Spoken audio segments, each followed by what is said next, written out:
It should be live.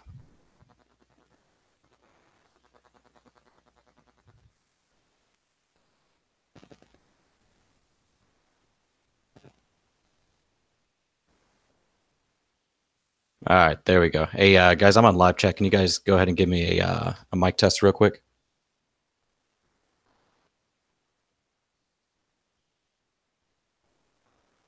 All right, cool. Hey, Paint, can you go ahead and say something real quick? And can you guys give him a mic test as well?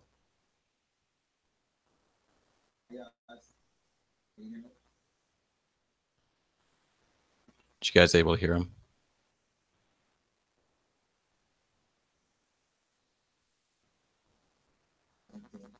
All right, cool, cool. All right, sweet. So, sorry I started a couple minutes late today, guys. Technical difficulties. But let's go ahead and get started. What we're going to be talking about today, we're going to be going over some shippers, and then we're also going to go over a risk management strategy. That's our guest speaker. We're going to have Pank over that. He's one of the members in our trading community, part of Atlas Trading. So last week, I'm just going to jump right into this. Last week we went over some shippers and some other things. It's a long video. We're going to try and keep this one short. So we'll just start going into it. If you guys are looking at some of the shippers that we've had, GLBS, Tops, D6, PXS, Dries, Ship, ESEA, eDry. Got them all listed right down here on the left side. It's part of the watch list. Closing, or after close, we ended up getting volume in quite a few of them. Now, don't get this confused, guys. Here's the thing, okay? Whenever we were talking last week, we were going over how November for the last couple of years has actually shown to be extremely profitable if you guys took swing entries in some of these shippers. And even if you didn't, they'd run for 3 days. Now, there is skepticism for this year on whether or not they will go because it is a different market. So we got last week I went over, the potential for a lot of these and basically what I was looking at as far as like a top four to keep on watch. D6 was one of them. Tops ended up getting an offering, but it's still on watch. ESEA, GLBS, Ship. There's a ton of them out there, and over the last week, starting on Monday, we ended up getting a lot of volume. We had halts, we had FOMO, we had that nice bullish market that we want, that bullish volume coming in. But that wasn't the shipper mania. That's just a precursor, and we even stated that in the room that there's potential for this to always come right back down. So what I gave in our Discord, we started a new channel, basically just shippers and nothing but. Allowed everyone to kind of. Oh, Paint's really quiet.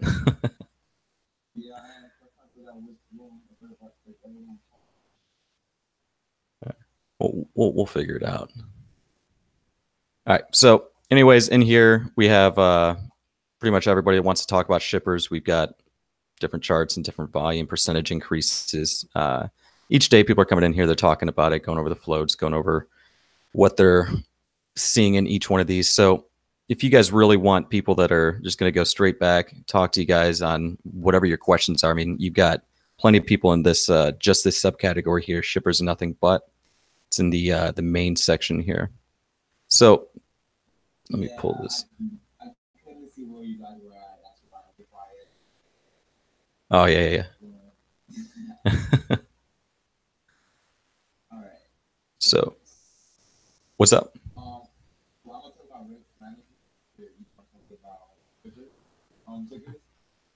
Yeah. All right. So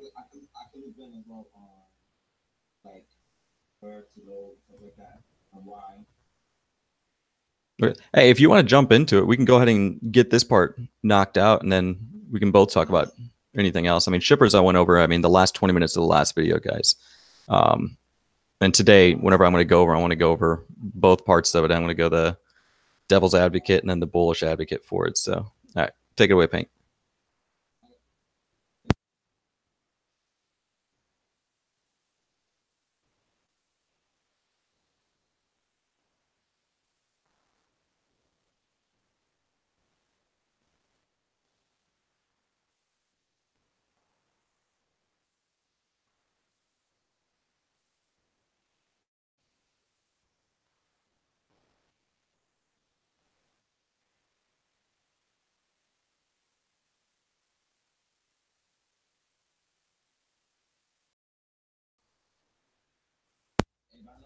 I'm very impatient and like I cannot wait, you know, 5 minutes.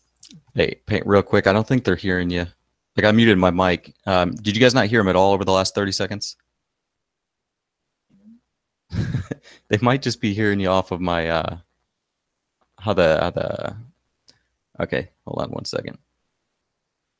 I've got a fix for this. I'm gonna leave my mic on and I'm gonna turn you up. All right, go ahead and start talking. Can you guys hear? Can you guys hear me?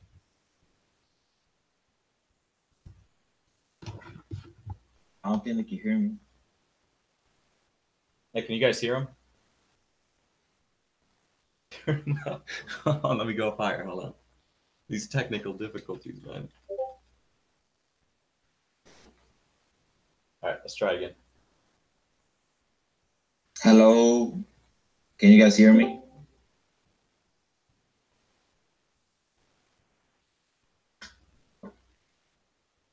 10% normal volume. Man, this is some dumb stuff going on right now. Can you guys hear me? They're saying that they can hear you. Yeah. They hear you fine. Yeah? Yeah, man. All right, perfect. All right, let's start over again. Well, I'm gonna talk about risk management. Because lately in the chat room, I've seen a lot of people with some concerns that, and it tells me that there's no risk management in their plan at all. So I'm gonna get that over with. So this is a little presentation I did for you guys. I'm basically gonna read it out for you. Basically, it's like getting to know yourself. One, for example, I'm a very patient guy. Like I could wait weeks, months. I know I could do this, not only because of trading, but because of like this is my personality. So if you know damn well your personality does not match that, you cannot match and try to swing trade or stuff like that out of the loop. You know. So if you're somebody that can only stand in the 1 minute chart, 3 minute chart, and that's all you could do because you're a very impatient person, then right there, when you're in a trade and everything's going on, this and this, you should think to yourself, all right, if I'm looking at the 30-minute chart, 1 hour chart, I don't have the patience to wait for 1 hour. So you will look at the 1 minute, 3 minute. Right there, you're thinking, all right, the risk that I'm taking is much different when my mindset and my personality are, you know, binding together. Do you guys understand what I'm saying? So one, you have to like get to know yourself on what type of trader you are. Second, what is risk and what is reward? The standard risk that we always say is like 3 to 1. Um, Give me 1 second. I'm just going down. All right. I'm going to when building a trading plan, you have to make sure that your state of mind is in the right state of mind. Understanding your mental health. So if you're a parent or you're working 80 hours a week, or you're single father, single mom, and you're taking care of your kid and you're trying to trade, but your kid is like running around throwing glue everywhere, your eyesight, your mind is on your kid. It's not on trading. But there you are, still trying to trade. And then you see the results. Majority of the times you're going to be on the loss when that's happening. So like it's like little things like that you have to avoid.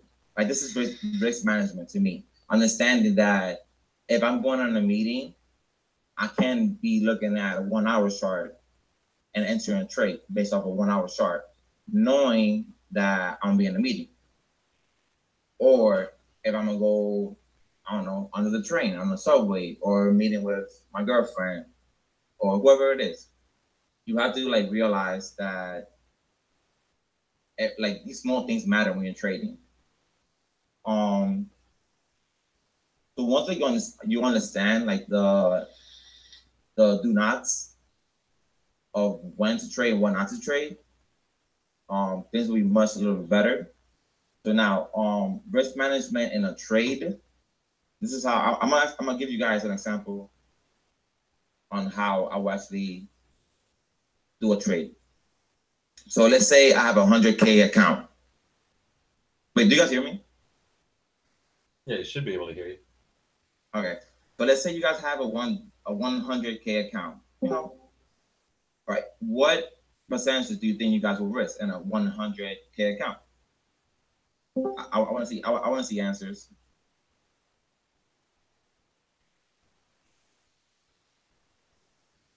You say yeah, yeah.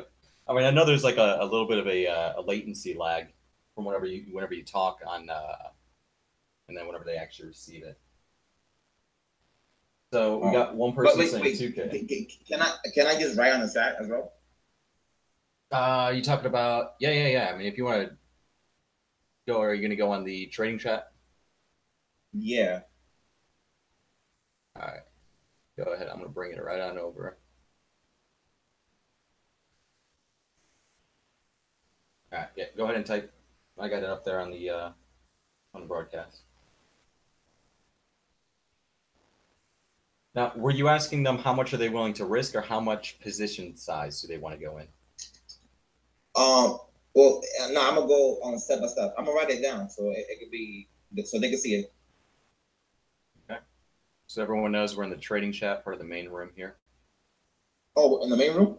Is that where you are? Or that's no, where I've got I was in shippers and nothing. All right, I'm there now. We're in shippers and nothing but.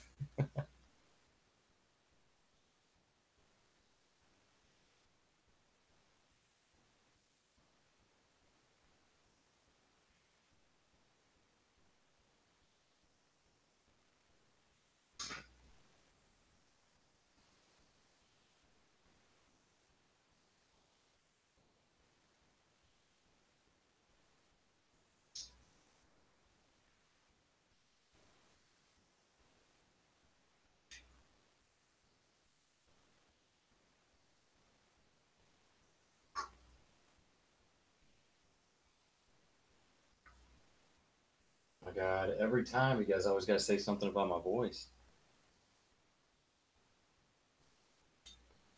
All right, so we got one asking, wouldn't it depend on the reward you're looking for? I think that's the point you're probably about to make, is the risk versus the reward. Yeah.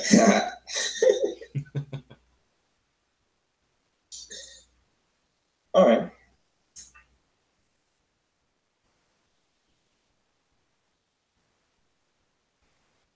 It looks like everyone's pretty much saying 5% and under.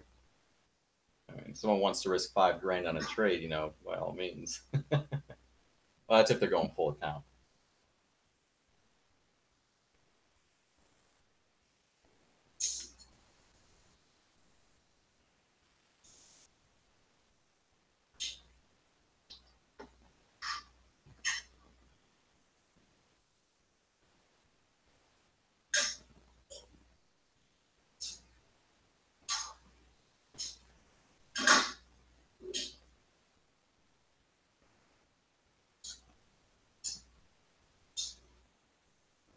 So we got one guy saying that he likes at least a 2-to-1 risk to reward.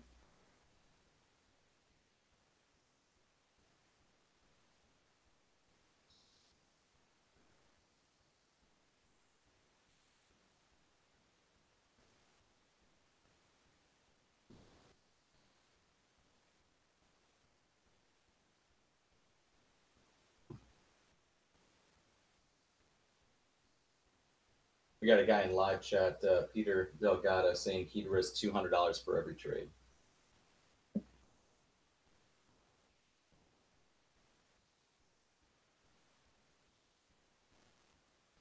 Yeah, hybrid. Yeah, hybrid trader. You got that one right. Divided by how much risk you're taking on to determine how many shares you buy. So I mean, if it's a low float that's been volatile throughout the morning, I mean, I wouldn't put 100K into it first 15 minutes. That's for damn sure.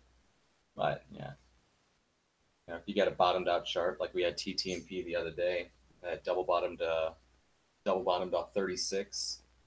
Yeah, I loaded my shares down there with my risk saying, I'm looking for a 40 test, which would be I think about 12%, something around there, and then it fell back down under 35. No, double bottomed off 35. That's what it was. Then I ended up triple bottoming off 35, running up over 40. So it was a solid trade. But if it would have fallen under 35, then that would have been my risk to reward. So it would have been a 3.33%, looking for 10% or more.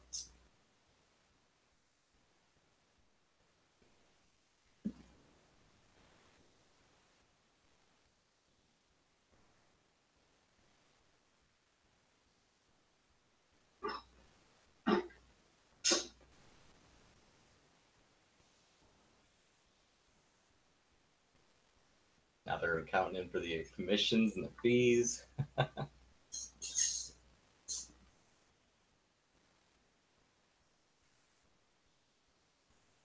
We got a guy also in live chat, Peter Delgado, again saying we'll use 2,000 shares for everything or for every trade, but if he knows he's at bottom, then he's going to load the boat. Or you said load the house. That's where you get that situation dictates for your trades in accordance with your risk to reward ratios. I mean, there's times where, back in the day, back in old Limitless, the old Discord that we had, we like the bid support place that had like 250,000 bidder right at 30, and the ask was 3,001. So I literally had like the minimal amount of risk, and as soon as that bidder started to disappear, I'd break even, and I'd be able to sell out. Those are the nice ones. But I'd say, like, guys, if we're I think the point he's trying to get here is, let's say you're in a trade that is head news. It's already up 20% from yesterday's low or yesterday's high. Ran 70 or 80%, came back down, and you're utilizing a chart setup or chart pattern, then you're jumping in. What would your risk to reward be? I think a lot of you guys said under 5%. I'm looking for 10% or more.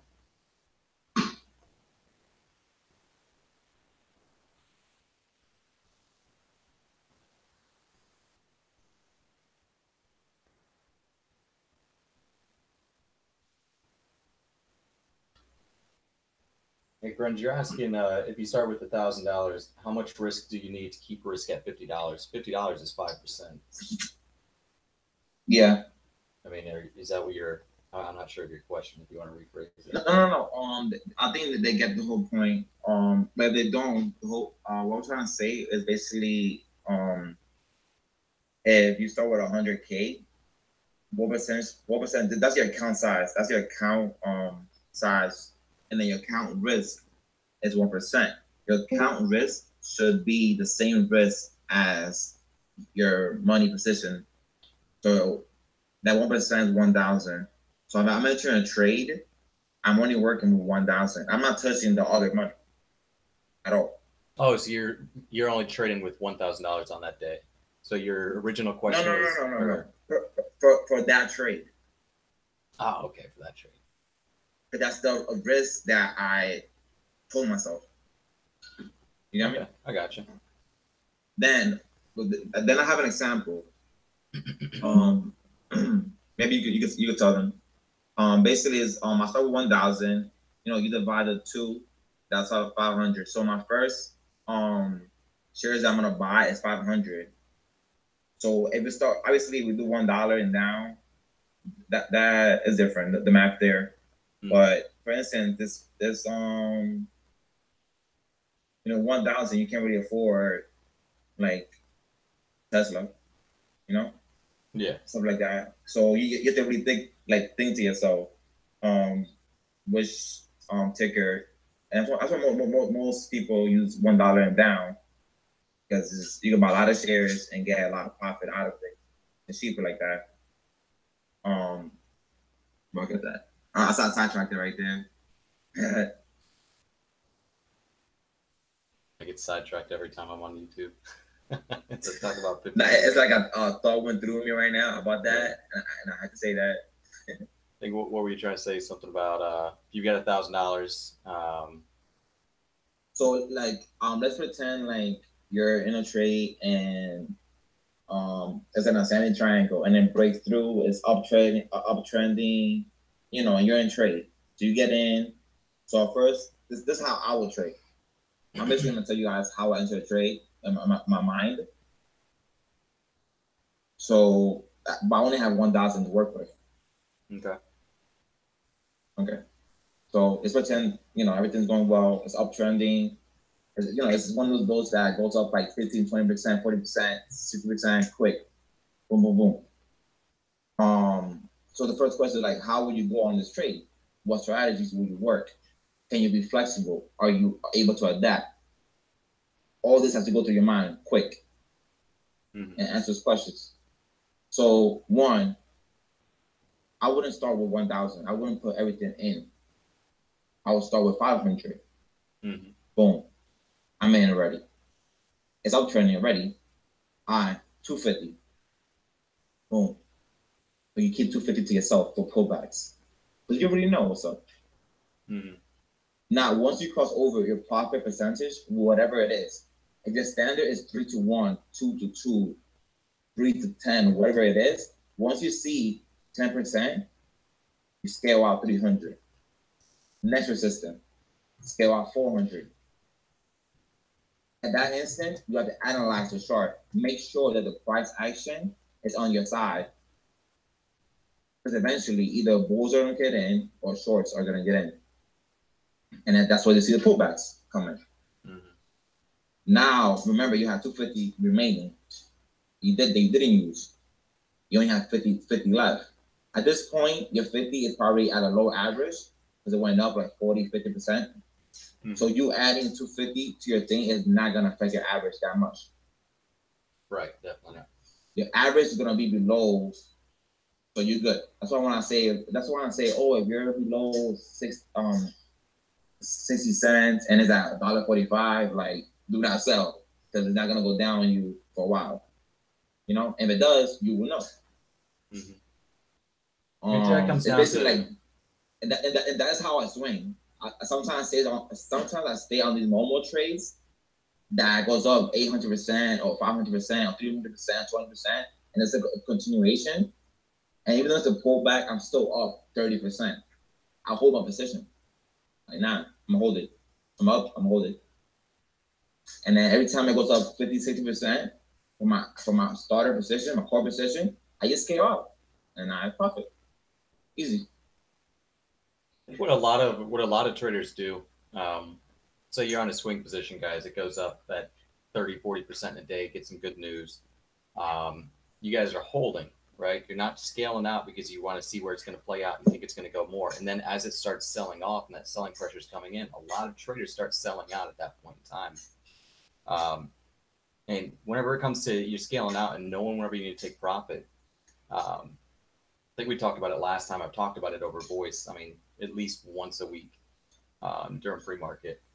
You got to make sure that you don't let the emotions get to you. Okay, just go into every single trade with a strategy. I mean, obviously, if the news comes in or that huge amount of buying comes in, you can adjust that strategy, up or down, depending. But always sell when there's buying pressure. Always take profits at that point in time to guarantee you that you're actually going to get a good fill. If you sell while a stock is crashing, especially with these low floats, you can end up, selling for 50 to 80 cents lower than what you wanted. So just make sure you scale on the way up. And it's the other big thing as far as risk management is don't get so caught up with like as soon as it gets to 10%, because ChartWars always says, scale half at 10%, and then it goes up another 5%. Scale this. It's not set in stone. These stocks aren't set in stone, unless they're Mosey or TTMP, and we're able to call them out, based on the market trend. But 9 times out of 10, you don't force that trade. Okay, if it's starting to slow down a little bit and you think there might be a little bit of pullback, start scaling some while there's that buying pressure. While you still got a chance, and make sure you lock some profits in. Because in that case, let's say you have 1,000 shares in a $1 stock. That's your $1,000 account. And it goes up that 6%, goes to 106. You feel it's about to pull back. Scale out 25%, scale out half. And then if it comes back down right to your entry, you could re-add to that position and you're already up on that trade.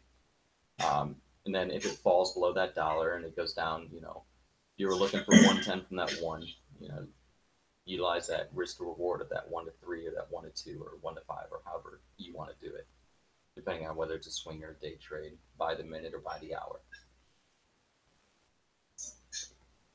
Where are we at on this risk management? Talking about dumping AC shares. What's that? Did you go over the emotion side of it already, Payne? I think I'm gonna jump in more on the emotion stuff. I've been talking to them. I'll basically say that you have to find a system that works for them. Because sometimes you can like replicate or mimic another person's system if your personality doesn't match. See, my personality doesn't match somebody who's very impatient and like, in and out, like, even though I'm able to adapt to that, but some people can't. So you have to be real with yourself.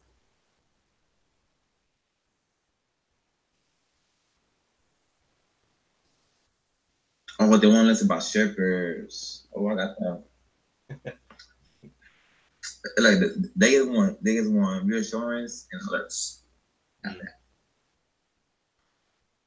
Yeah, we'll go over the whole shipper part here in a little bit. Yeah, it's a different beast, and yeah, I'll go over it in detail in a little bit.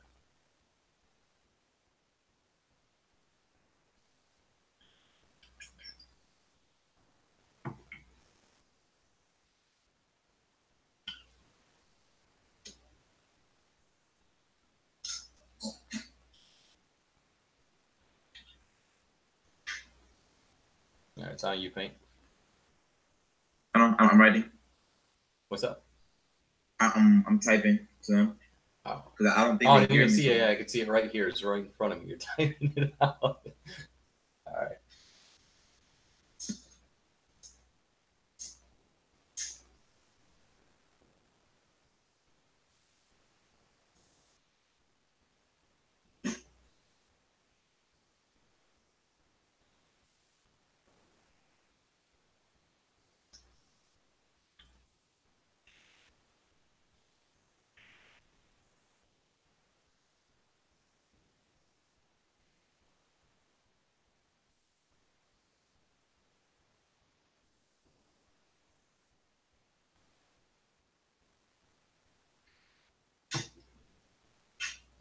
Does anybody have a trading journal or Excel that they go over in their trades?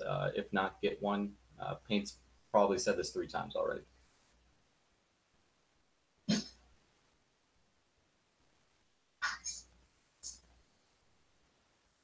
And that in itself is good also. I know some brokerages, they allow you to look through your past trades. It doesn't actually give you, entry and exits, not all of them, but they have your profit loss. I know Ustock does. You have a I can go to ARLZ, I can go to TTMP, and I can tell you exactly how much I made on that particular stock, which is helpful. But having a journal or an Excel spreadsheet, knowing what your entries, your exits were, so you can actually look back and review all of your trades, is definitely beneficial to you guys.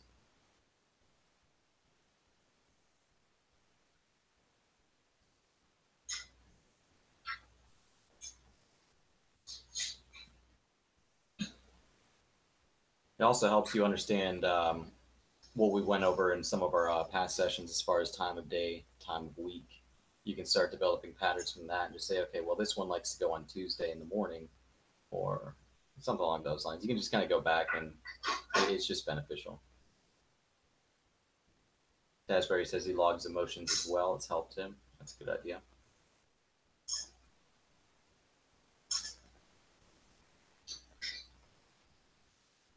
Screenshots of trades.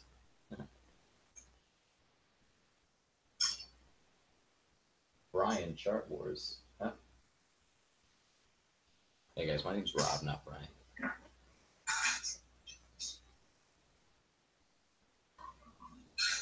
Doesn't Thinkorswim have that think on demand?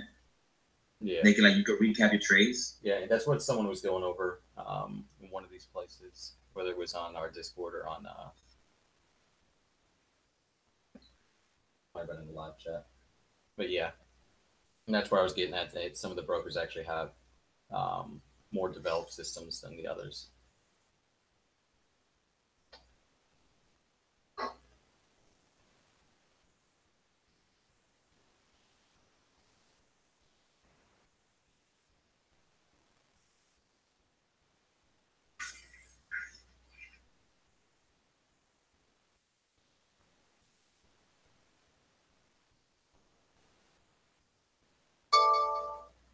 Jesus.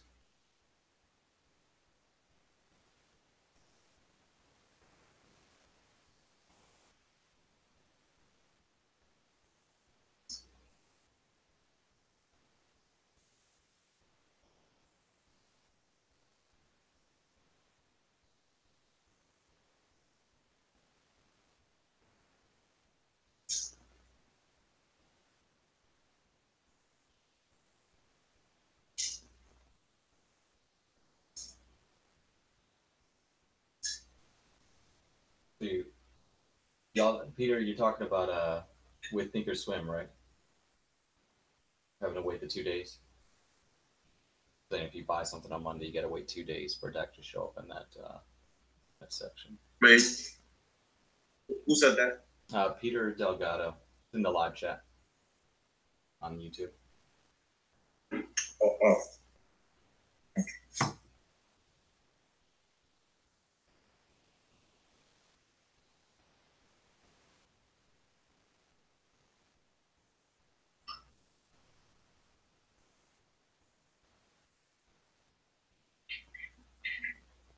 Yeah, 425 people online on a weekend. I think it's a whole bunch of AFKs.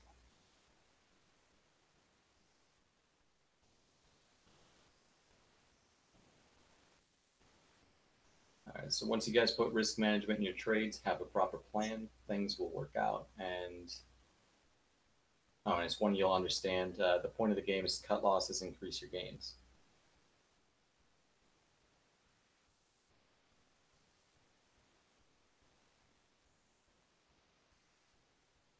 How many of you guys in live chat or in the Discord have ever been in a trade or are still in a trade that you're down more than 8% or down more than 10% on?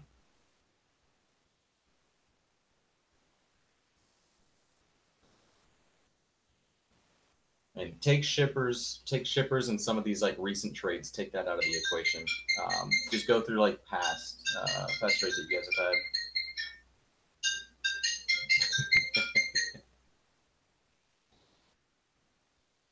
I mean, how do you factor in averaging down into your risk management after the trade starts? Meaning, well, you already got. I mean, it depends. Like if I'm already down, here's one thing. I'll jump in on this one. Let's say I get into a trade, IGC. Okay, this would be a good example of how it ran up to 2,400%, started pulling back, had some pops, had some drops, and pattern I was noticing while it was going up and also while it was going down is that it liked to stop at the 50-cent mark. So I remember jumping into IGC. I don't remember the dollar number, but I know it was around 50 something. So I'm going to say I jumped in at $7.50. It went down to $7. What's the percentage on that? That's about 7.5% down whenever it went down to 7. And I think it fell down to like 680. And I averaged down there, it came back up, but it was still looking weak, and I ended up taking a loss on it. So that could be an example. If something that goes down really quick that you think based on the past chart that, okay, it likes to jump down 50 cents at a time, let me average down there, see if I can get that popped. But a lot of times when I average down, depending on the market trend, depending on where the volume is in the market, like we had NCTY earlier this week, right? NCTY, I ended up getting in at 189 because we had YECO going, and then we had CCCL going. So this was kind of like that China sympathy, that momentum coming back in, which we had a couple times this week. It goes down to 180. I tried picking some more shares up. I was able to fill a little bit there, and then I filled more at 184, and I ended up just holding this. Because it didn't fall a huge percentage down. It was close to low a day, and because of the market trend, I decided to average down. So have that plan rather than just average down on every single stock that jumps. They say you add it 60 cents and it tanks down to 50. Doesn't mean I'm going to average down every single time. Just play the trends, play the volume, and just make educated decisions. Don't just add because you're down on it, because then you could end up being down a lot more. So maybe you can repeat this for me for them if they can't hear me. Like when I average down, one thing I learned at the beginning that someone told me is that, let's say my average is, I don't know, $3.20, and I'm in 3,000 shares, and I only have, let's say, 15K on me. That's my account balance. I put 3,000 in. That's 6,000 something on there. 9,000. Yeah, 9,600 in there already. Yeah, 9,000. So you have, let me see, 7,000, 8,000 left at your disposal. And now this stock goes down to $1.35. So Paul's, yeah, it's one of those. Buy 15K. Yeah. Oh man. So you have, you know, at that point, like, do I average down? Do I have the capacity, the capital to average? Can I afford to basically put the extra 8K? That's what happens. That's when emotions kicks in. Yeah, and lock up your whole account. And right there, that's what happens. It goes down to $1. And now you're below your average. Now you're a negative. Mm-hmm. And what happens? You sell, and it goes back up every time. So the point of the thing is, if you do risk management from the beginning, you would not be in that position at all. I wouldn't enter with 3,000 at $3.20. I would have entered with at least 1,200. Like I would have bought like 1,200 shares instead of 3,000 shares. Yeah, scaled and add up, because you always have to think. It could go wrong. When I get in a trade, I'm like, shit, this is about to go down on me right now. I already thinking about getting it now. I'm already thinking like, I'm gonna get out. I'm about to enter. I'm already thinking about getting out. Oh wait, it's up 10% already. You know, you gotta be flexible. You have to adapt to the market so quick. Like when you're in your thought process, so I would say like you have to have a clean mindset when you're trading, and not be busy and not be thinking about other stuff, because some of the decisions are being made in seconds, minutes, and you're playing with real money. So you don't want to make these mistakes, because if you continue to make these mistakes, that 100K account is going to be 3,000 in 2 months or 2 weeks. I mean, whenever I jump into a trade, so let's say I just do 10,000 shares or something, right? This goes regardless of what your account is. The first thing I do is I automatically put that 10,000 and get ready to sell it just in case, and just have that ready just in case. So if I've got my, if I buy something at, okay, here's something. Okay, about a month ago, guys, right whenever, a little bit after we started these videos, but you know, I started getting back on the back on voice pre-market and then during market hours. I was talking about these patterns. You guys know me, I love patterns. These stocks that were 20 cents, 30 cents, 40 cents, gapped up to 70s, fell down to 60s, opened up, kind of had that buying pressure, but they all fell down to that 50 to 53 mark, and that's where I started adding. Right there, I start loading the boat, right? Let's say I just do 10,000 shares, I put a 49.9 or 49 cent in there. That way, if it starts to come down, it starts to break down, I've already got my risk set up and ready to sell. That way it doesn't fall down and then it's down to 46 cents and I'm having to sell twice what my risk was. So having that plan, having that strategy, being able to get out as quick as possible, that's going to also up your game a lot. So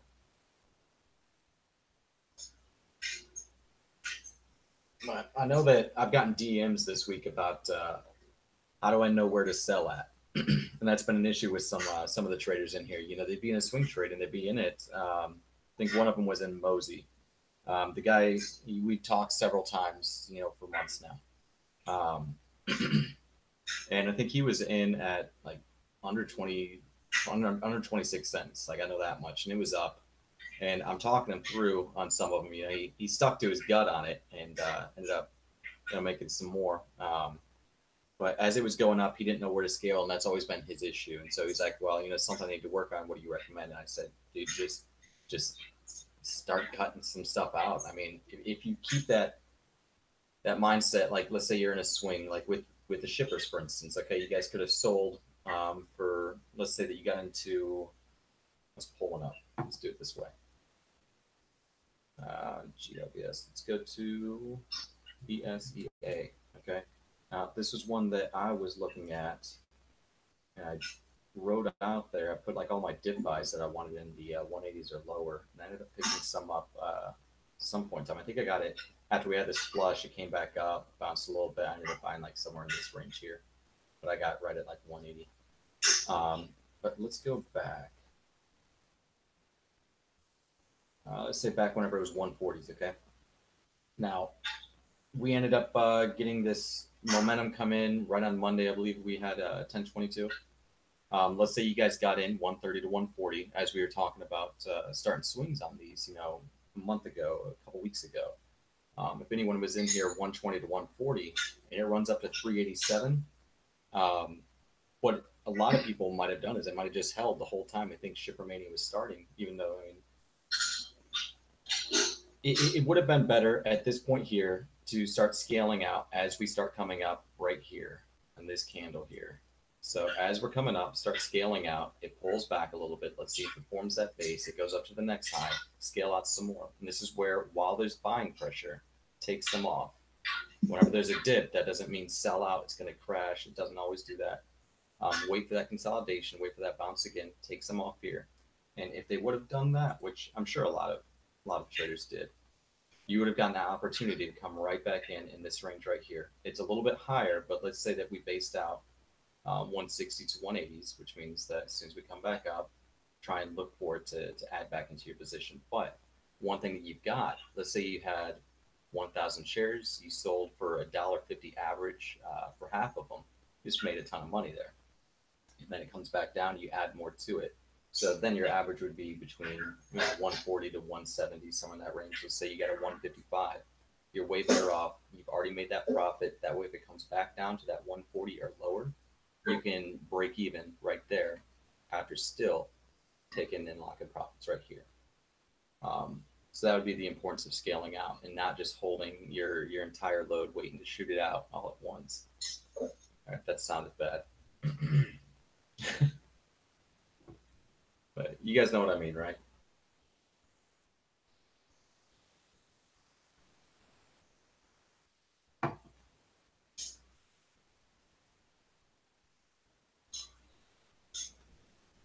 Yeah, I guess someone heard me. I heard you. Yeah. That's all. So risk management, make sure that you stick to your actual strategy and don't get caught bag holding, guys. I mean, I swear there's every day. I'm getting multiple messages saying, "Hey, man, I got into this trade on Monday at $3 and it's now $1.80. What do I do?" And I'm like, well, I mean, I wish that's too late. Like, I really wish I could have ingrained it in everybody's mind. I mean, the number one thing that you can learn to be successful is to run that super tight risk management strategy. So, I mean, if you guys go into a trade, and I've said this before, I mean, it's simple, okay? You risk 5% looking for 10%, or looking for 15%, like a 1 to 3, 3 to 1 risk reward risk ratio. You lose on 2 of them, you're down 10%. You win on 1 of them, and you're up 5%. I mean, it's simple as that. And that's 3-day trades. You're on PDT. You're up 5% a week. You get your risk management on point, your strategy set up there, then you can actually get that compounded increase for your entire account. means rather than just winning out 1 out of 3 trades, you can win 2 out of 3 trades, and then you're up even more so. But just be flexible on everything. I mean, some trades are going to go 20%, some trades are going to go 200%, some are going to go 2%. Just trying to learn from reading the tape, reading the time and sales, seeing what the market trend is, all these different factors that come in, and knowing that, you know what, this is a good enough place for me to sell, and start scaling out at that point in time. And as soon as it starts going down, you don't always have to wait for that -5%. I don't always wait for that. If you can start getting that instinctual feeling, that gut feeling that tells you that, hey, this stock is about to go down, and it's not going to be pretty. And just knowing when to cut your losses. I mean, there's been times throughout my trading career where, you know, I've been down and I bag held something because I was like, well, it gets news, you know, all the time. It's going to get news again. It's going to come right back up. And basically what happened with that, here's the thing. Say you guys got a $5,000 account or 1,000 or whatever it is. Out of that 5K, you just put in 3,500 into a trade, and now you're down 500. Okay, so you're down 10%, or let's say you're down 1,000 on it. You don't want to take that loss because that's going to put you down to 4K, right? But what that is doing is leaving you guys with $1,500 to work with, where you're making 20 bucks in a day as compared to 200. And so the longer you're holding it, the worse off you're going to be. You can always make these losses back as long as you're willing to learn from that failure. Okay, and learn from it, grow on it, and then go on to the next one. And this is where the emotions play in. Nobody wants to take that big loss. I wouldn't want to take a loss like that. So the thing is every once in a while, it's going to happen. Guaranteed it's going to happen. You're not going to win every single trade. So knowing when to say, you know what, screw it. It happens. Let's go find the next trade and just move on from that. But until that day happens where you're down, you know, 10, 20, 30% on your account and you have to sell, work on keeping that risk management, work on making that day as far away as possible and trying to get that exponential growth until then. Stick to your strategies, enter your trades with a plan, exit your trades if that plan fails, either in the green or in the red. So hopefully that helps you guys. All right. You got anything else on risk management, Pete?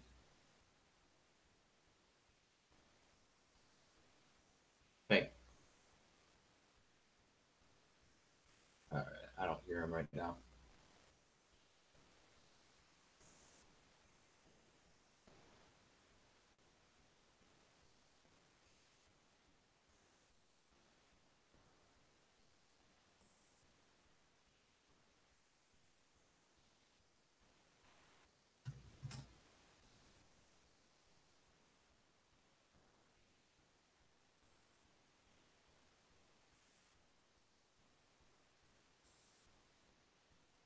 All right, so he's AFK right now.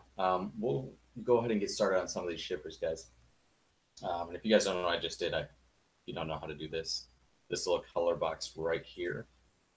If you guys want to have the chart display the exact same one, so say I go to tops here, all 4 charts are going to be tops, or you can do 2 charts or 3 charts, just so you guys can have the different time frames to look at. All you got to do is just go here, make sure all of these are the exact same color, and you're good to go. That's your Thinkorswim lesson for the day. All right, so tops, D6, GLBS, they all had some price action. One thing I want to go into, because I know a lot of people love GLBS because of the float, look at the volume though. Okay, this is a 10,000 share volume graph here.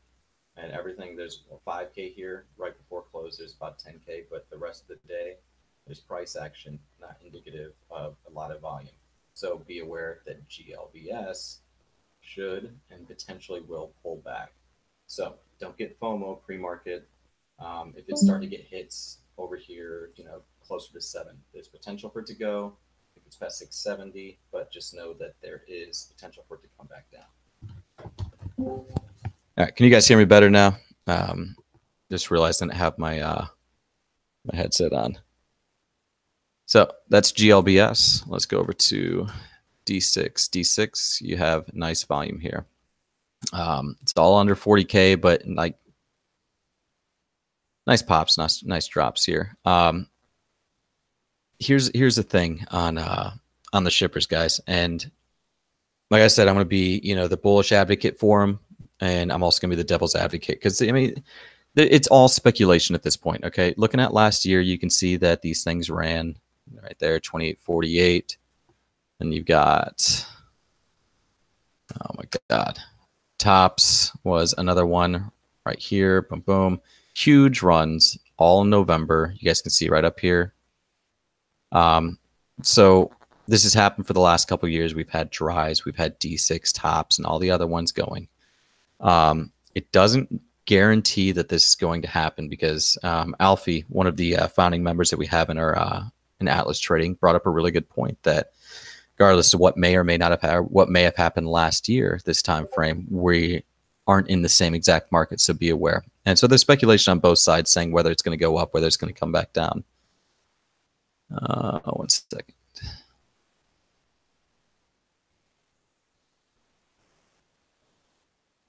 So for me, what I want to talk about is how to know whether it is an actual shipper mania or if it's just another Monday pop like we had last week. So hold on.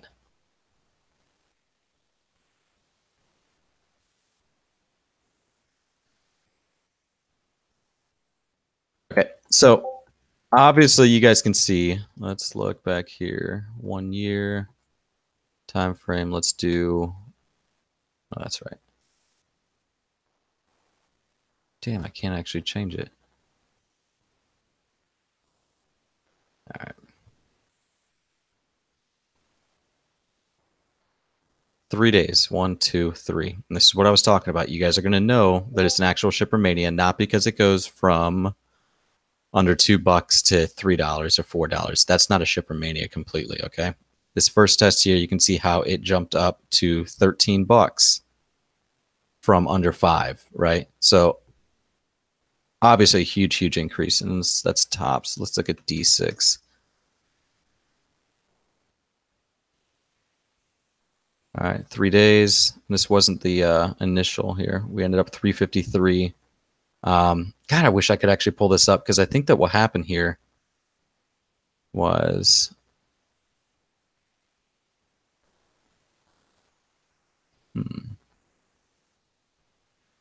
okay, you'll know by the second day, but there should be at least one of them that jumps up, exponentially. It's going to go 100% or more. So if you see one that has 100% or more, and then you've got multiple other ones that are also coming up as well, with tons of volume. This is tons and tons of volume. Let's see what it was on the day here.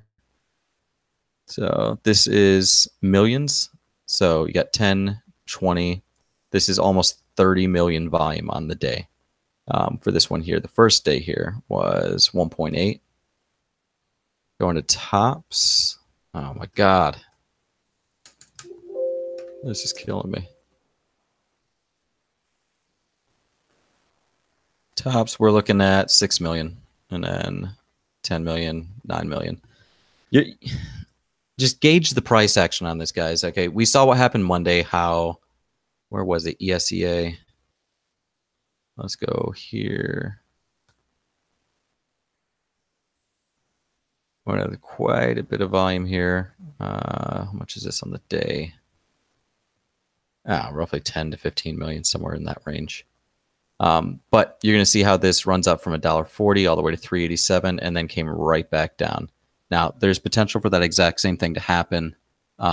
So this is where I really want to stress to you guys, if you are in any of the shippers and they actually get volume November 1st or right before, make sure you scale on these big pops. How we talked about earlier, you scale on the way up, a little bit of a pullback, you wait, see what happens. It goes up again, take up another percentage. I'd probably recommend with the shippers, 25%, 30%, take that off. Just in the event. I mean, obviously trade your own plan, trade your own strategy. If your strategy was to go from $2 to $4 and double whatever you put in there, then by all means take that. Just know that there is potential. Let's say if we do have a reoccurrence of what happened last year, that this 100% increase could have ended up being a 200 or 300%. So just be aware of that. Oh my God, you guys kill me. Just came here for Chart's voice. So does anybody want me to go over any specific ticker? Actually, wait, no, there's one thing I really wanted to go over. So we're looking at, let's pull up time frame. Let's go to 30 days. I'll keep that there. So we're going to look at this one here. PXS, okay, versus, what are some of the other ones? You got ESEA.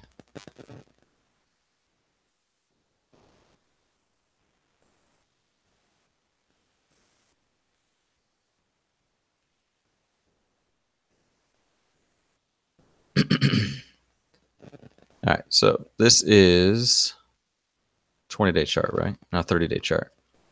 What's the one difference here between these two? I can even switch this up and pull up 4 different ones.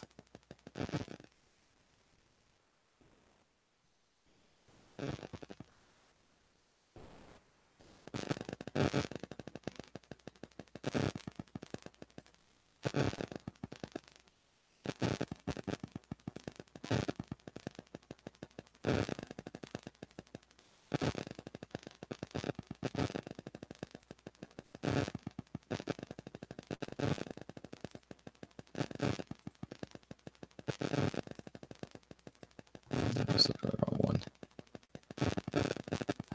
It's killing me. Why did I not swap this up?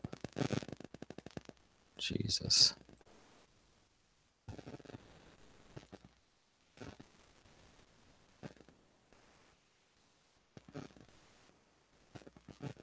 All right, there we go. So we got PXS, ESEA, TOPS, and we have D6. What is the main difference with a lot of these?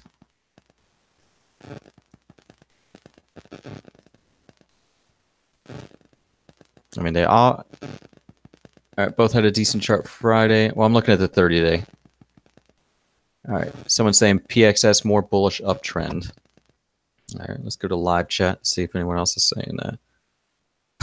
Wait, he said that. I'm going to kill you guys. Okay. We can go over volume. We can go over, you know, the float. We can go over anything in here. But one thing that I want you guys to take away from this, PXS has been one of the big ones that everyone's really hot about. Everyone's really talking about. ESEA also, because this one had the most price action, along with TOPS. TOPS has an offering. So obviously ESEA, PXS are going to, and GLBS because of the lowest float. One thing here, though, 70 cents. Grinded up. Okay. Here's the difference. Okay. Now, from a stock that's 70 cents that is now trading close to $2, what is, take Shippermania out of it, take everything else out of it with no news, what happens to a lot of tickers that basically are trading in this range? Gap up, go up, grind up. A lot of times there's a pullback. This one has the most risk in it, in my opinion. And this is me just looking at it. Is held well. You know, we ended up grinding up all the way leading up towards November, towards the end of October. But one thing that is a big difference in here is that it's up a lot more percentage-wise, I feel. I'd have to actually like run the numbers on it, I guess, to verify that without speaking out my ass. PXO is kind of another one. We have a 90-cent 30-day low, runs to 4, traded about 150, 140 to 160 for during that offering. So yeah, TOPS is in people's mind more top potential long chart, but I'm not fond because of reverse splits and past trends, and also throwing the offering in there. I think someone, I'll have to look back into it, but I think, weren't they set up for another offering? I'll have to look back into it. I was gone this weekend, so. But yeah, one thing I just wanted to stress on was that PXS, it has moved up a lot, and it is kind of hovering up in this range. So one of the things that I was talking about in chat, I mean, with offering scare traders away from TOPS, it was a small offering, so not really. And I think that, wasn't it D6 last year that ended up getting an offering? Ended up being the biggest mover? I have to look back. My mind's a little blank on it right now.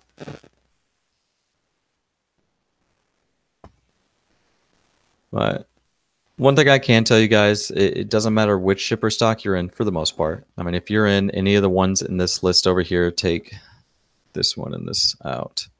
But any one of these over here, you should be pretty decent as far as getting a move. E-Dry, I don't know what's going to happen with this one. It's hasn't really been getting a ton of attention compared to the other ones. But ESEA, I finally added my full position in SHIP. I'm in under 84 cents, and I got some fills here in the other ones, but I don't know. I'm still hoping that there would have been more of a pullback, and Tops has herpes basically. Yeah. If we do have a full shipper mania, guys, then they're all gonna move. You're all gonna make some money. It's just be aware that if there isn't, because of the market, because of elections, because of how the market was over the summer, and how we're still, not course correcting on where we are, that there is potential for it to go down. Now, even on red days in a red market, we have seen tons of volume in some of these, whether it be China, whether it be shippers, whatever it may be. But as it's been for the last couple of years, it's been a 3-day move every time. 3 days, and then they finally come back down. Then you get earnings. One of them gets good earnings and runs, resparks the whole thing. So it's like every week you're going to be playing shippers. Whether or not we're going to have that is still up for debate. But if you guys don't want to watch the last video I had, the last 20 minutes goes over shippers in quite a bit of detail, I guess. One of the ones I said was probably going to be my number 2 watch was D6, just based on the fact that last year it ran and the year before was Dries, and Dries ran on the second year as being the second biggest one. So potential for D6 to do the same. GLBS as close to 5 as possible. Tops, if you can get back down 140 to 160, somewhere in that range would be your entry for a potential swing. Where was D6? I think D6 was under 170. I don't remember. I got my list somewhere. Where is it at?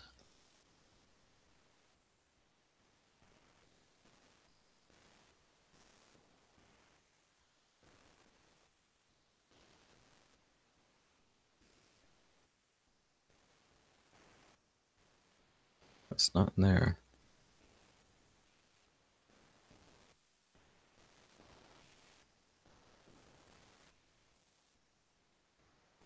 All right. Well, somewhere I pinned a message. We're just going to have all of them listed out. It's a little bit late now for those entries, but if you would have gotten, I think, about 60% of them gave you the entry, and they're all up right now. Now, a lot of people are looking forward-looking statements, I guess, being made on a lot of these shippers for Monday. Just be aware that there's potential for pullback, guys. Don't get caught up. D6 being up here and hearing what everybody else is saying, you're going to jump into it first thing on Monday at 255. Next thing you know, it's right back down to 180. Just be aware any one of these that is up right now or up on Monday, your risk is going to be that much higher because all the ads were going to be down a lot lower. So let's see. Does anybody have any questions about anything?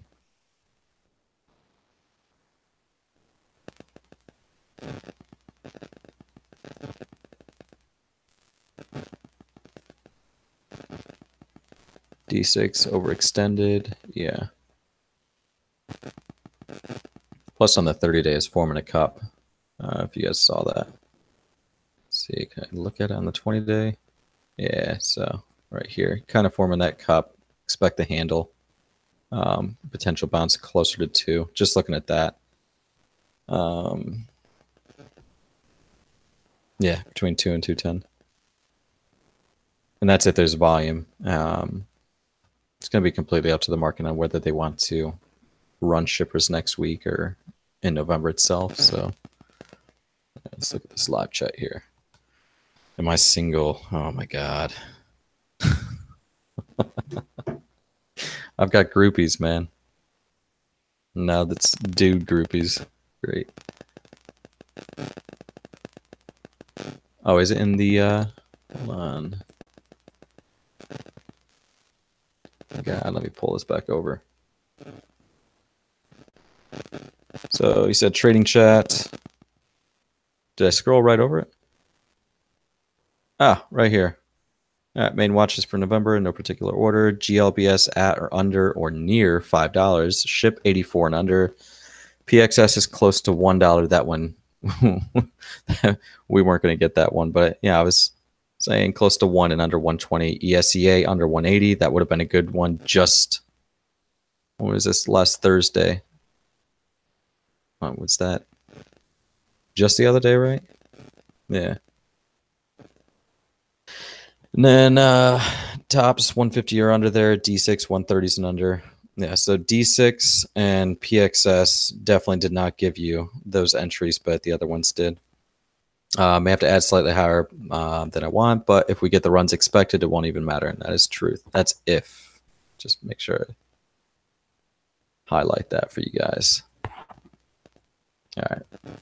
Just want to make sure that I'm not overindulging the potential or possibility or saying that they're going to go 100%. I don't want anyone to lock me into that. I'm just saying that if we get a repeat of last year, it's going to be really good, and hopefully everyone has smart entries. They don't chase. They lock profits on the way up, and they guarantee something. And you guys can buy Christmas presents for the kids and family. So, all right. Question: what time scale do you typically look at during intraday? 1 minute and verify in the 5 minute? It depends. I mean, if let's say I'm looking pre-market at something here. So let's go. What were some of the other ones that went in the morning? What was it? I like pulling up TTMP in my videos for some reason. Yeah, we're not going to pull up TTMP. That one's been downtrending. I can't go off this one. This one was a pattern trade.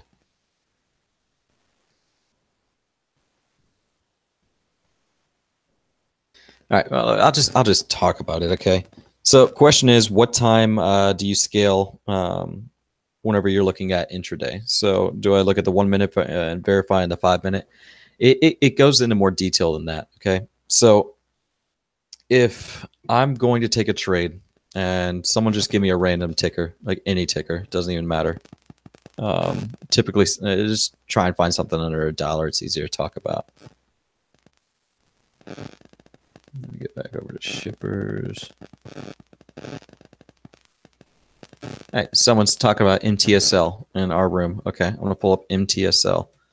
So, okay, that's low volume moves up and down. But before I take an entry, here's what I'm looking at. Okay, let's say I heard MTSL on the scanner, and you've got other telemanagement solution companies that are moving, and this is why this is coming up. I'm going to start looking back at the 20-day. I'll even go back all the way to a year. It depends if... Sometimes it's a lot quicker. Sometimes it's literally just pulling up that 20-day real quick, zooming here, scrolling back here, looking at bottoms like 157, 152. I'm like, okay, so 150s would be a good entry. And I'm looking here at 215, $2 psych. It's obviously going to be hard. Then I go down that 20 cents, if you guys remember from the last video.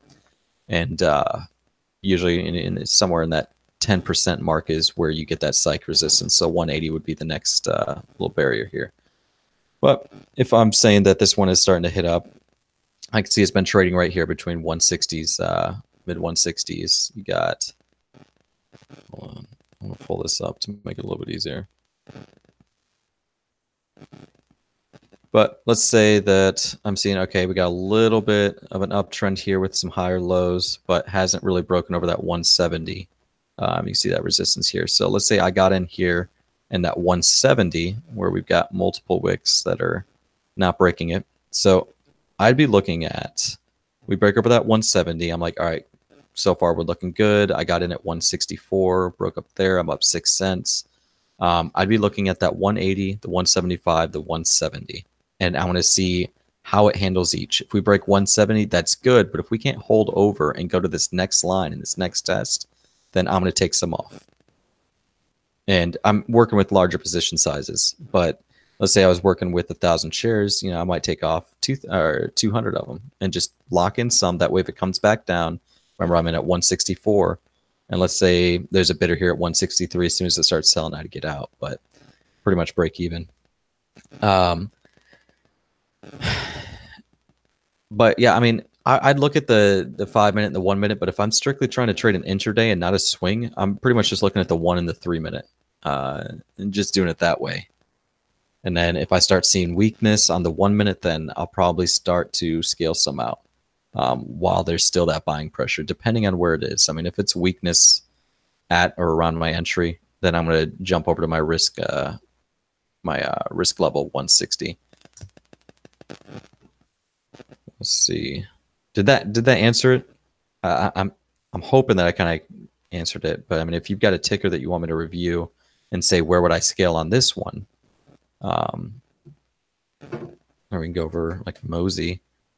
That was one that called in the room along with other members. And this one did not play out the way I wanted it to.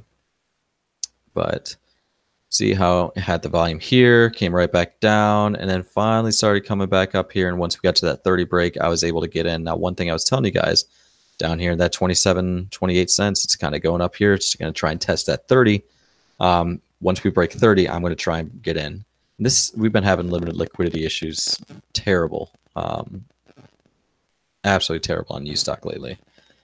But one thing I was saying is, make sure, wait for that pullback to actually buy back. Don't buy in over more than what you need to. Or right here, came back down.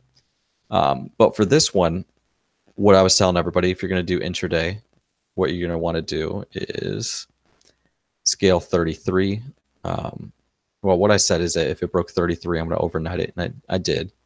Not a full position, but I'd say that going up to 35, if it follows the pattern like all the other ones do, then that would be your first scale. Then I said after we broke 35, say 36 is obviously going to be resistance, and then next key level would be 38. We ended up hitting 38 in a day. Kind of made me feel really iffy, honestly, because doing this kind of a move all in one day was a little bit much and needed that pullback, and that's kind of what happened the next day. But this was just based off different chart patterns, and similar moves on similar tickers that aren't even in the same sector. We had TTMP was another one. You guys go back here. Another 20-cent stock, 20-cent stock. As soon as it broke over that 30, where's that at? Here's where it tested, and this was where the gap started. Broke over that. So basically, 40s would have been the price target. Obviously, it ended up going, quite a bit more here. But just base it off of your old charts, okay? So Mosey, if it hadn't fallen all the way back down under 30, then, we could have gotten that day 2. Or if it would have only went to 35 on that day 1, we would have gotten that pullback, and then it would have probably went to 40s pre-market the next day if it would have followed the pattern. All right, someone's saying APRI. That was another one that we had right in here. All right, so let's say I'm trading this one. So I've got my 5-minute chart up, and this is obviously a good indicator if you guys are looking for a longer swing for intraday or just for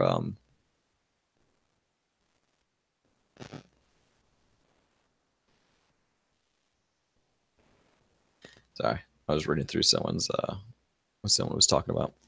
All right, so let's say I'm trading this intraday. I get in down here, or actually no, let's say I got in right here. Okay, I took that leap of faith here, and I got in, right around 35.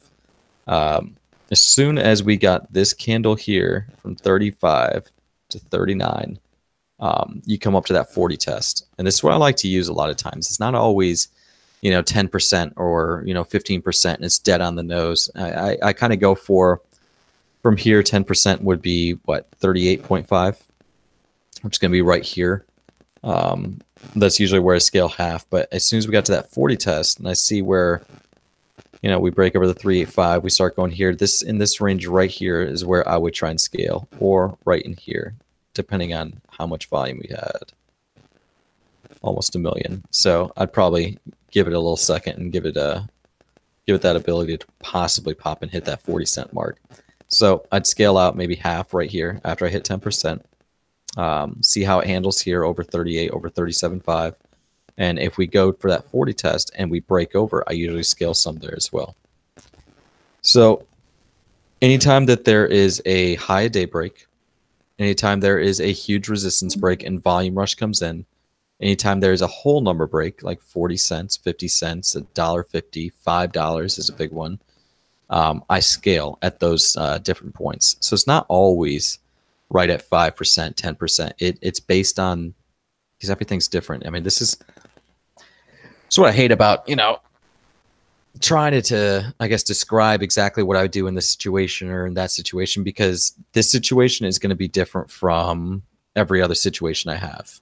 So it's going to be different from, doing D6 right here, or it's going to be different from doing GLBS. And it's hard to just sit here and say, yeah, I'm going to scale at this level and this level and this level. That's why I said in the room, I usually take off half right at 10%. And then we go up another 5%. I'll take off another half of that and leave that 25% in just for, I guess, kind of a YOLO is the best way to describe it, and then see where it goes. And it's just running through with these things. I mean, for me, it's all about, you've got base hits on intraday level. I mean, it's just not being greedy. It's not letting emotions take over. It's not hoping and trading on hope. And, just because I think that Mosey's going to go. I mean, that's a perfect example there. Mosey, I was I was all over it. I mean, there's other people that were calling it before me under 30 cents, but as soon as we broke it, I'm like, look, it's got the volume, it's got the pattern, it's following the trend. This is what it's going to do. And it pretty much did that to the letter, saying that it was going to go between 32 and 33, pull back to 29. It pulled back to 28 after hitting 32.7. And then said it's going to consolidate a little bit. It's going to uptrend. And we should get 35 by end of day, 40s as a multi-day swing. Post on StockTwits, posted in Discord. We ended up hitting that 38 and then 38 right before close, which kind of did it all in one day, which kind of ruined it because we had to kind of slowly build up to that and get to that 35 level and then break it. But just because I said it was going to be in the 40s as a multi-day swing does not necessarily mean that it is going to happen. Okay, I'm still just sitting on this right now because I've already made the gains on the way up and didn't scale out any the next day because I figured there'd be a potential for a bounce, but it just kept bleeding all day.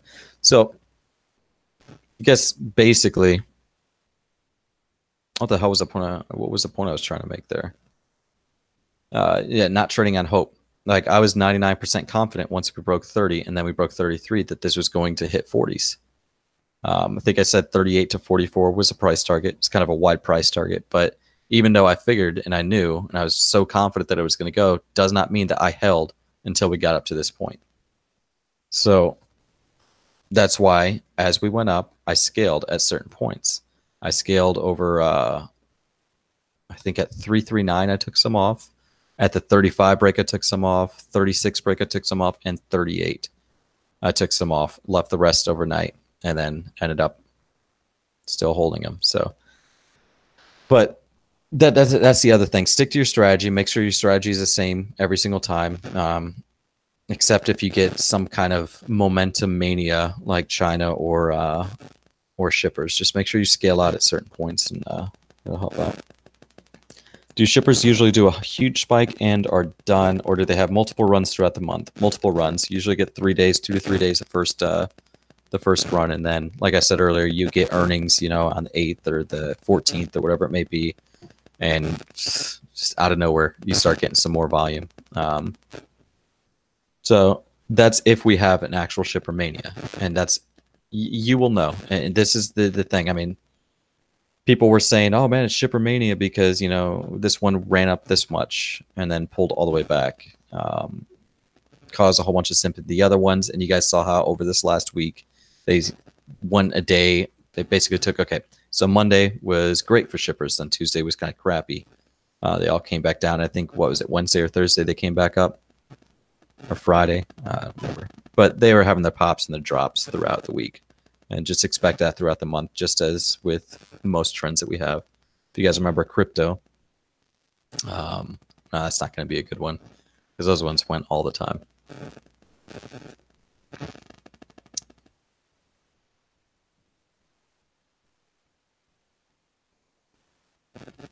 All right, so what else do we got?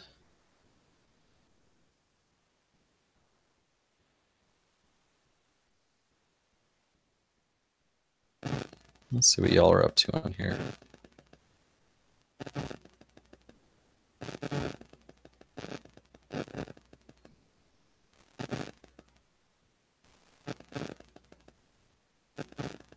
And Glorious Eddies, I'd recommend.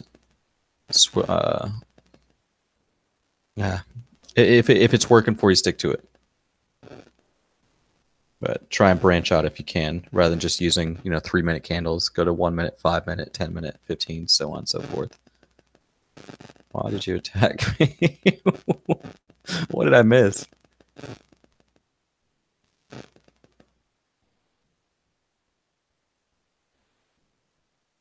Bought Mosey at 32, sold 29, sucked. Did you not scale out at all, Leaker? Yeah, I'm Southern. I was raised in Texas, and then I live in VA right now. But I moved up north for a little while.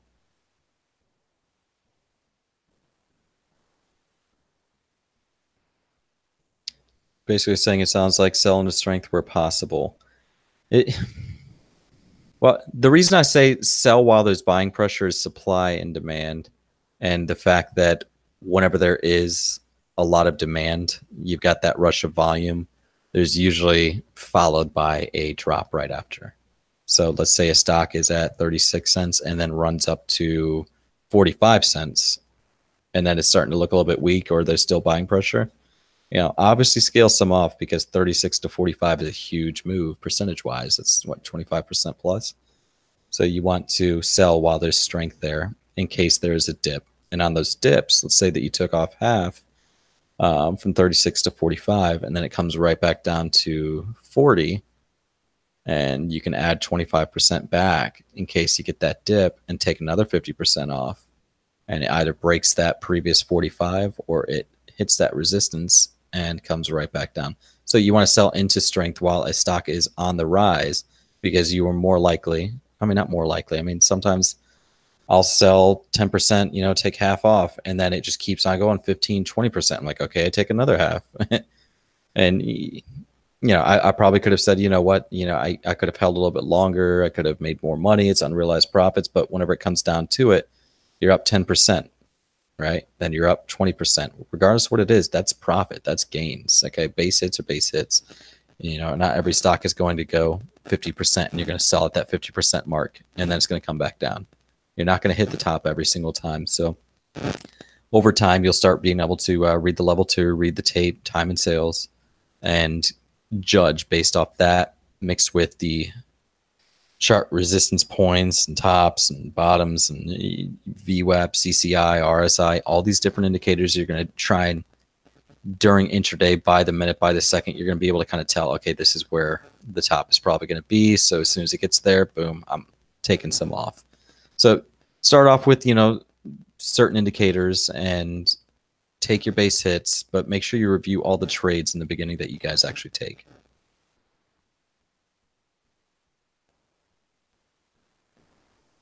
All right, so this one's ended up, damn it, are we doing another hour and a half?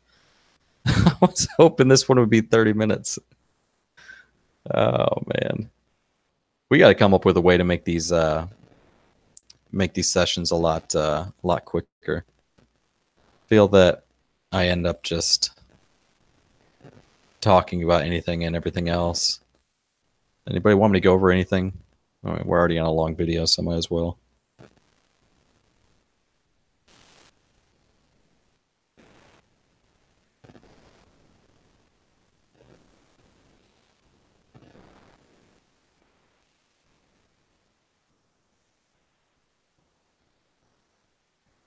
Blame it on paint.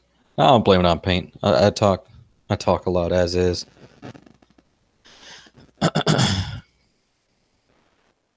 Oh, you guys want to know why why I started a couple minutes late? Outside of technical difficulties, while we were trying to resolve that, I ended up getting Jehovah's Witnesses at my door. Your website has a subscription. Can you talk a bit about that? That's not me.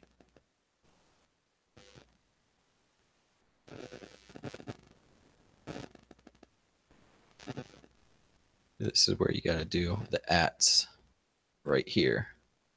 Our Discord's completely free. Let him in for some coffee. No, I look like trash right now, man. I'm wearing gym clothes and my hair is a mess. And I'm telling them, like, hey, I'm sorry, I got a YouTube broadcast. You guys got to go. I'll take your card. Cool, bye. I'm like, probably thinking I'm gonna do like a makeup tutorial or something. Oh man.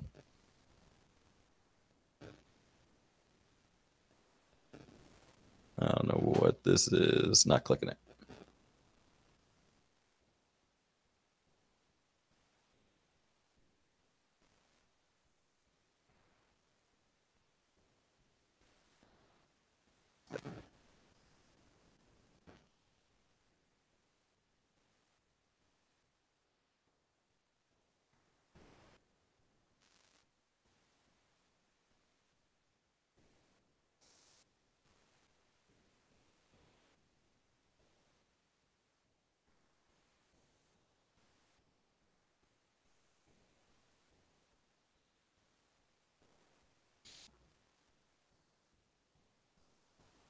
You answer the door with a beer and a porno mag. Usually gets them to leave pretty quick.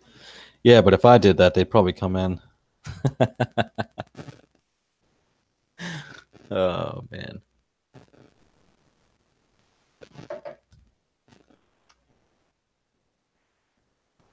So, did anybody from the last video or the one before it, whoever's watched it, I guess on here, has anybody else started noticing some patterns in the market?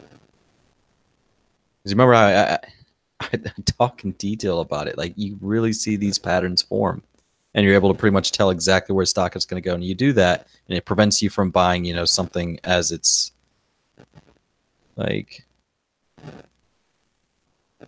for instance, Mosey. It broke up here. Or, hold on, where's that? Right here. Is that it? No. Where is it? Right here. So, a lot of people, they see it break 30, they see it going to 33, and they're like, oh, I'm going to buy in here, and they buy in over 32. This is where noticing the patterns is going to help you, okay? Rather than buying up here as it's going up, and it's up 8% over 30, and it's up, 25% or 20% on the day. Obviously, you don't want to buy right up here. You want to wait for that dip, and that's where noticing these patterns is going to actually be beneficial for you guys.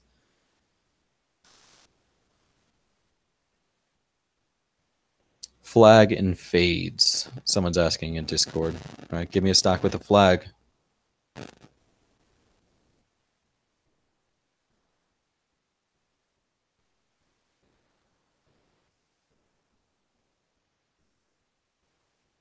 you talking about how you'll have a stock that's flagging and then out of nowhere it just says, you know what, I'm going to go down?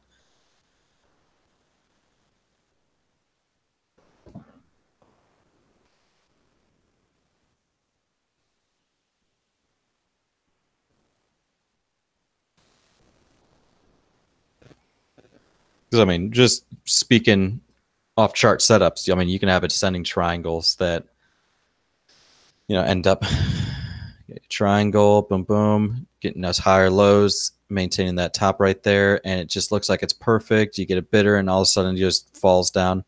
I mean, it completely goes up to, where people think that stock price should be and where they value it at. Free trading and lack of knowledge, in my own opinion. Well, the market isn't 100% yet. I mean, it's still down. I mean, if you guys look at SPY and, look at TVIX and all the other, ETFs, look at the DJIA, like everything. So you got to understand that, it's not what it used to be. And right now, I mean, it's set up for anyone that has, like, if you guys are just starting out, I mean, if you ever get into like a bull market, like an actual bull market, you will take everything that you learn right now. And this is, I'd say honestly, like right now, a lot of people, they start off when they first start trading, they start off, you know, up 20% of their 1K account or 2K account, and then have that rush of luck and just everything worked perfectly. And they're like, man, I'm really good at this. And then they go throw more money at it, or they keep what they have and end up losing it all. They end up getting that, I don't know the word for it, but they get that market high and they think, oh man, you know, this is the shit. You know, I'm really awesome at this. So trading and starting off in a red market where everything's down and not everything pans out is going to set you up for success later, as long as you learn the fundamentals right now and you learn from the failures, because you'll probably have a lot of them. And as soon as the market comes back, if it does, then you're just going to be that much ahead. But the biggest thing is you got to learn to adapt to the market as well. Like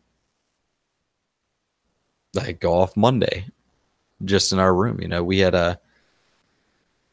yeah, definitely. Here's the other thing. Okay, we have.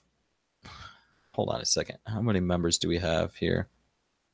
How do I look it up? Members.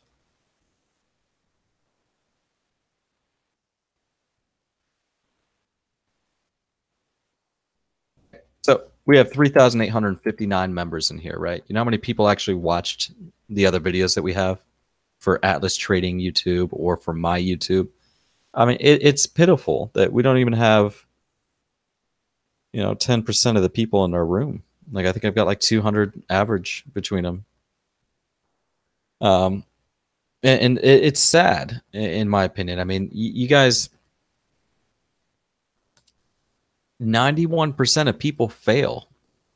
91%. Imagine what it's like in a red market where all they do is blindly follow alerts. And that's the thing. Like, I used to, I love it. Like, I'll call something out and it won't get a single buy on it, and then an hour later it goes. Or, you know, I call something out, hey, add it here at, you know, 32 cents, 32.5, and then it goes down to 31.7 and then ends up going to 38, you know. We don't want people that blindly follow alerts, because if you guys aren't learning from anything, you know, if you guys aren't seeing the perspective through, I just realize who's in the chat every day. It's the same names. Is that good or bad? I mean, it's pretty much the same people that are talking, you know, like posting watch lists, posting, you know, hey, you know, this one's going, look at this one for sympathy. This one's worth watching. It just hit the scanner.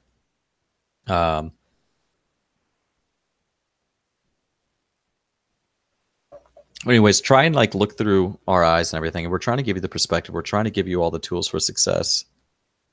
But I mean, you gotta put in the time. I mean, you guys that are watching this video, you guys are putting in the time. You guys are actually, hopefully, this video is educational and the other videos are as well. I mean, if not, there's plenty of resources out there. I mean, just go through YouTube. That's all I did in the beginning. Like, I just went through YouTube. I read. I asked questions. You know, and as long as you are dedicated to actually make this something, then you're going to be better off. So.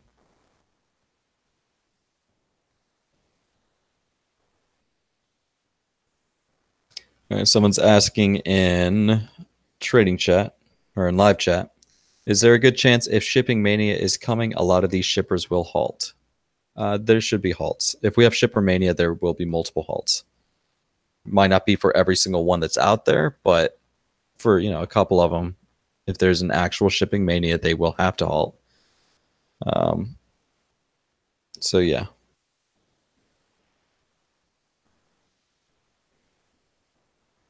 Yeah, I don't know if it's Mikhail or just Michael Thompson. Day trading options on SPY momentum has been pretty lucrative lately. Yeah, that's good, man.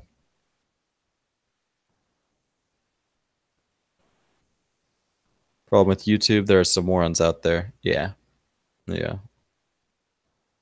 Well, that's everywhere in life. So, I guess the biggest thing is just weeding out what works for you specifically. I mean, there could be a guy that's complete moron out there, but might have a strategy that for some reason, some way, somehow it works perfectly for you and you're able to increase your count every day. If that works, stick to it.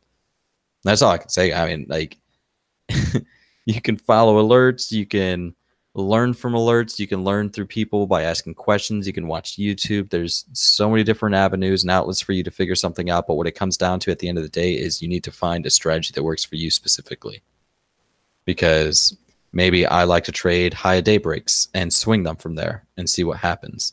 If that works for me, it might not work for you. You might pick the wrong one every single time. And man, this is not working for me. How about I try and find the bottom on all these? How about whenever it hits high day, I wait for it to pull back and consolidate and then jump in. Just find that strategy that works for you and you guys can profit.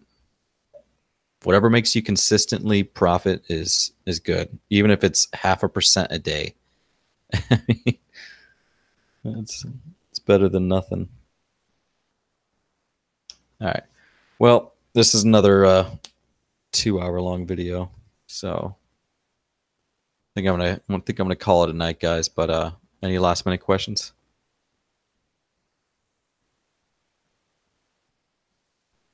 Well, Sunday. I mean, what do the other ones have? Let's look at that real quick. 84 subscribers. I mean, I'm not the guy that's looking to get, 5,000 people or 50,000 people, subscribing and this and that. I mean, can you guys imagine if there was 100 people watching and asking questions the whole entire time? Oh man, I'd die. All right, someone's asking, thanks for your time. What are the green and red lines? All right, green and red lines. We got VWAP.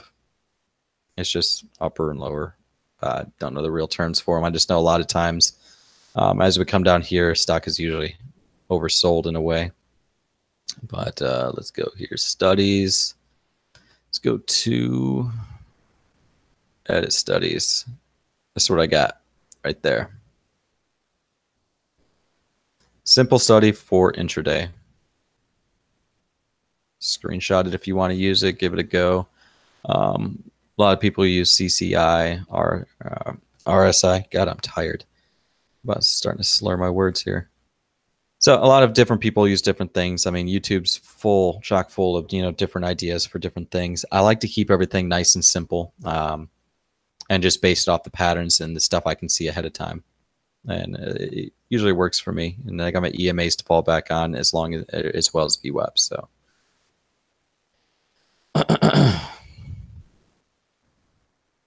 Yes, live chat. How do you find next resistance?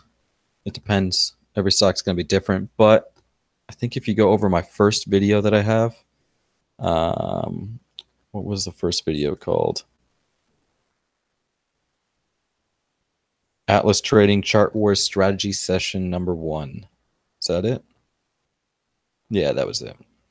If you go in that one, I know it's a long video, but I go over how to set yourself up for success pre-market by drawing your lines, finding out where the resistance points are, and different points that could be pivotal points or pivot points for stock to bounce, near-term support. I go over all that stuff in the other videos, so let's just go ahead and jump into that. Otherwise, I'll end up talking for another 15 minutes. So I don't use MACD. Like I said, I mean, I keep everything completely simple for me. There are times where I will edit my studies, but I found something that worked for me, and this is where what I was basically just talking about. You find a strategy that works for you, and mine is basically just looking at historical charts, looking at current market trends, news, volume, volatility, price action, and just going off that and utilizing these things for my intraday trades. And then anytime I'm looking at overnighting or swinging something, I'll look at even more than that. But for my bare bones nitty gritty, this is all I use. Is the studies I had up a minute ago.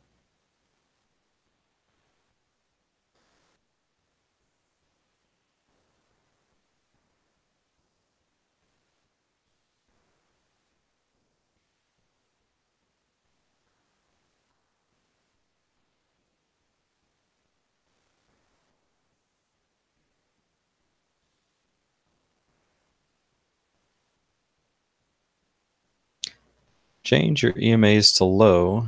Watch how accurate the wash shots are. You're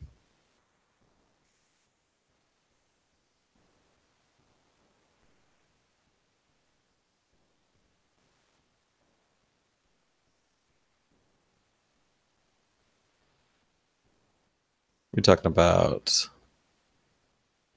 how my eyes are messed up right now.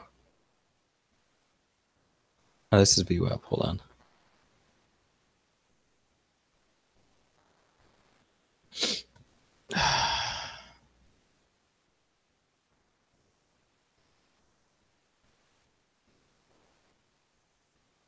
What am I missing here? Hold on.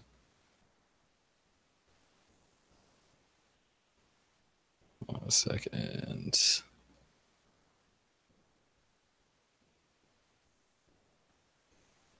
All right. Well, I'll take a look at that, Eddie's. Glorious Eddie's. I don't know what's going on with my eyes right now. I feel like I'm going half blind in my left eye right now. I'm only 32. It's fucked up. All right. Well, I'm going to call it a night, guys and girls.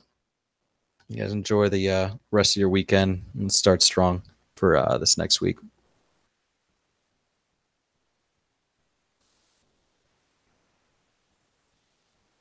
All right. Thanks, Eddies.